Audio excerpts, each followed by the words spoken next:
Barker said the universe is the operation of cosmic intelligence. It's a knowing element which creates out of itself. The important thing to know is that it is in action right now, because creation is never finished. It's always a process. It's always been a process.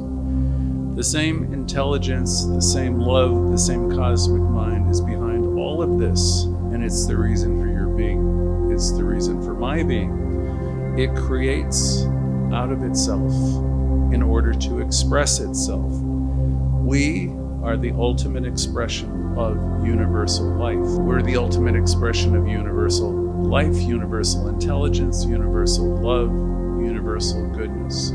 We are the whole thing, or as he used to say, the whole bit. Now, knowing this, you can look at your life in a very different way. I'm one with the one. I am an expression of it. It expresses itself through me, by means of me. Knowing this, we look at ourselves in a much different way. We absolutely are part of it. We are one with it. Knowing this, there's no more thinking, poor little me. We see ourselves much differently. We see ourselves, like, you know who you are. Then you start to think of yourself as being vital, being creative, being important, being dynamic, productive. With this knowledge, this self-knowledge, you can really say, I am the one. I'm the person who can be what I select myself to be. Because within us is the know-how to be this person. Now, if you're playing your life very small and you're not, your head's in the sand, it's a whole different story for you. Barker was suggesting within each and every one of us is the know-how to be what we want.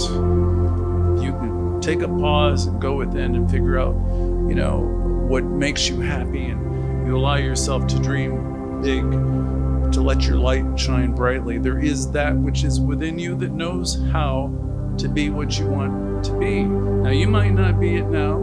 You may not be using it now. You may forget it. You may never become the best version of yourself, but you can be if you want to. It's up to you.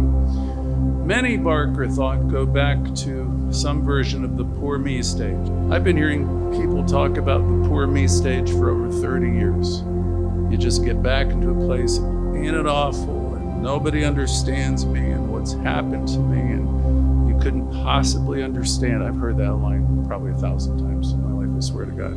I've been a counselor. And the fact is, you can't really understand exactly what anybody's going through. But I've gone through a lot, and I have empathy. And, and the thing is, if I stayed in my stories, I never could have moved forward.